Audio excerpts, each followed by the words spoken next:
Hey, comic fans, thank you so much for joining us. Dave here at Ground Zero, talking all things comics and all things comics history. You know, several decades back, I helped a friend of mine sell his personal collection of Marvel Comics at a convention in Lubbock, Texas. And at the end of the show, he gave me this as a reward for helping him: Iron Man and Submariner #1. I remember at the time he said to me, "You know, Dave, the day will come when this book isn't as cheap as it is now." Because at the time, it was barely $7 or $8. Comic fans just didn't know what to do with it or where to even put it in their collection. Well, sure enough, it did become a much more expensive book, but that's not what's interesting about it. Despite being titled Iron Man and Submariner, this is not a team-up book. In fact, the only time these two characters appear together is right here on the cover. Inside, two completely separate solo stories, and neither one is even a complete story. Also, there was no #2, nor was there ever meant to be a #2. What's interesting about this book is it is Marvel's first intentional one-shot in an era when they just didn't make one-shots. So how and why it came to be is actually the topic of today's Interestingly Enough. Now, to start our story, we're going to have to go back to 1951, because that's when we find Martin Goodman, who was the publisher of this line of comics, which at the time wasn't even called Marvel. Well, he decided to dump his distributor. Now, the distributor is the company that gets the books from the publisher to the newsstands where they can be sold. It's a vital link in the chain, but Goodman thought, if I can cut that link out, more profit for us. And making more profit was definitely the name of Martin Goodman's game. So he formed his own distributor, which he called the Atlas News Company. Now, having his own distributor meant he could flood the market with tons of books, and he did just that, publishing 40, 50, sometimes 60 different comics in a single month. All of them at the top corner bore the Atlas News logo. Now, they were not called Marvels at the time, so these books from that era tend to be lumped together just as being Atlas. These included westerns, science fiction titles, romance, horror, funny animal. Any trend they could jump on, they did.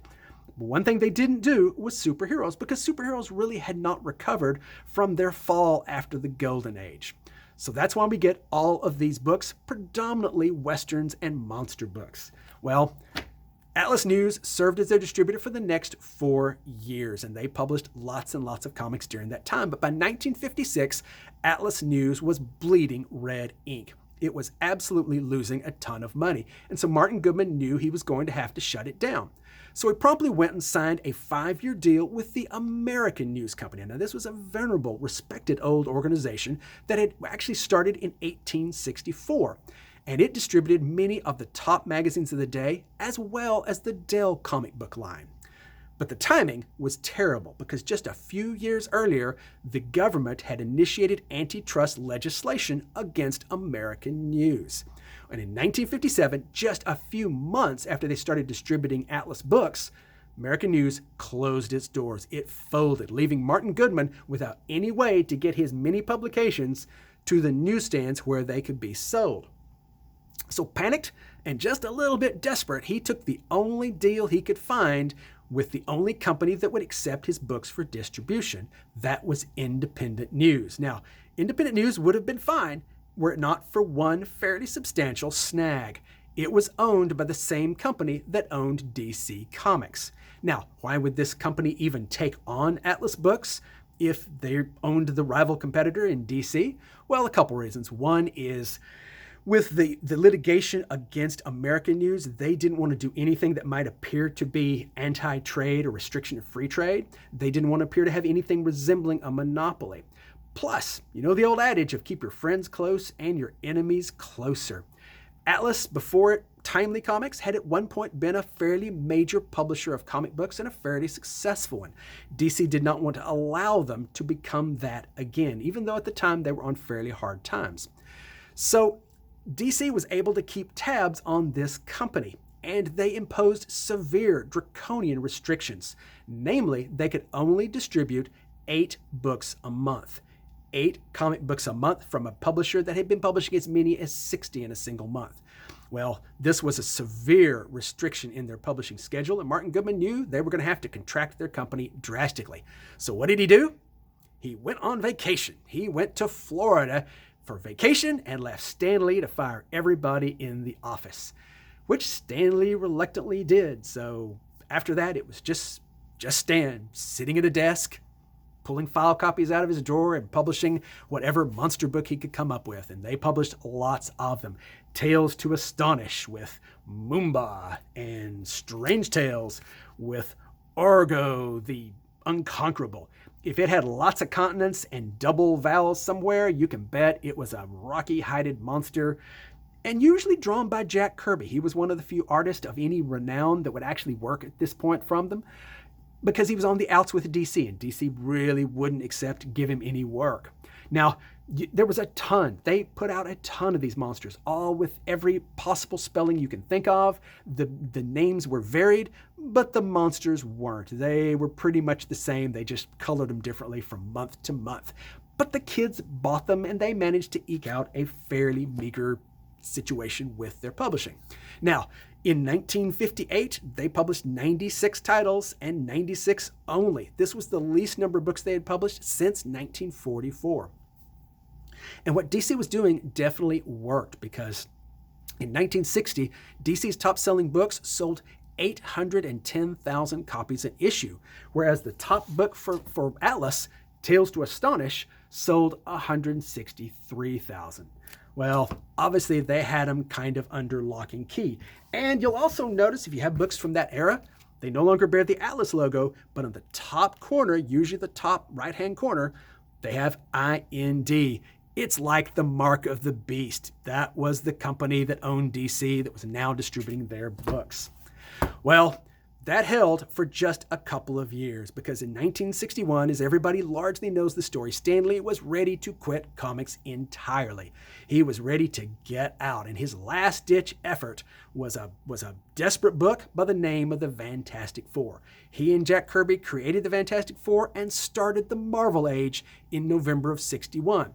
Now, what they were publishing at the time, since they could only do 8 books a month, was 16 bi-monthly titles. And for the first year of its existence, Fantastic Four was a bi-monthly book.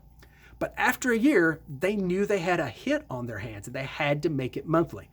So they managed to get Independent News to gently ease the restrictions a little bit each year. Each year they published a couple more books than they had published the year before, which was very necessary because their universe was expanding so much.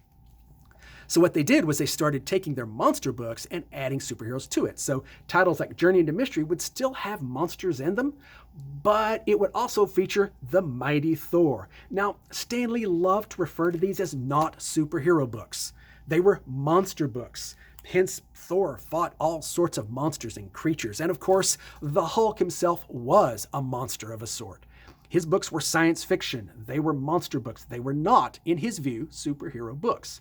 Now, Tales to Astonish became a superhero book. No more monsters. So you got the Hulk combined with Ant-Man and later Submariner. Strange Tales, previously a monster book, but in this era, as the Marvel Age goes in full swing, starts having solo stories of the Human Torch, combined with their new character, the Sorcerer Supreme, Doctor Strange. Tales of Suspense, another horror monster book. Now is the home of the newly revived Captain America, found by the Avengers in a block of ice. Who knew? He was back. And then a new character, Iron Man, shared the book with him. And they were really coming out with a lot of great stuff. But these were all bi-monthly books, so it allowed them to have a lot of characters in a fairly meager number of actual publications. Tales to Astonish, eventually, Ant-Man left and gave way to the Submariner. Or if you were comic reading age in the 60s, the Submariner. Okay, so that's where it held for several years. But then we get to 1967, and that's where the story takes a turn. Because in 1967, DC and its parent company, the owner of Independent News, was negotiating with Kinney National to merge the company. Well, they wanted to make their company look as attractive as they could. Martin Goodman got wind of this and thought it was the ideal time to try to get some of those restrictions lifted. And so he went to Independent News and petitioned to have more titles being published. They agreed. At this point, they didn't want to lose Marvel because Marvel was actually selling really well, and they were more concerned with making their company look attractive than hindering what could have been their competition. So they agreed, and in 1968, there was a veritable explosion of books. And what they did was a lot of the titles that had been dual anthology titles, like Strange Tales, gave way to solo titles. Strange Tales number 168 featured Doctor Strange and Nick Fury. But then the very next issue, number 169, was no longer Strange Tales. It was the solo adventures of Doctor Strange. And then Nick Fury got his own title with issue number 1. Because in those days, they weren't concerned with everybody having number 1s every time you looked up. In fact, it was the opposite. The lead character, the most popular character, got the original numbering. He took over the book. So Doctor Strange, even though this is the premiere issue, it's 169, and it makes it look like he's been around longer. He's more established. Whereas the lesser character gets the new title and has to start over all the way back at number 1. Now, this explosion also allowed him to come out with new characters or characters that had been guest starring in other books or having small features. Captain Marvel, the Kree soldier, was one of those. And then one that was one of Stan Lee's personal favorites and one of mine, the Silver Surfer, finally gets his own solo book. An amazing, fairly legendary run. But there was a couple of snags, because when we get to Tales of Suspense, issue number 99 was the last issue of Tales of Suspense, featuring Iron Man and Captain America. They would alternate. One month Iron Man would be on the cover, next month, Captain America would be on the cover. Well, this was the last Strange Tales. So with issue number 100, Tales of Suspense became Captain America. So big premiere issue, issue number 100. There you go. There's no Captain America 99. Well, till the 90s and whatever. But anyway, there was not at this point.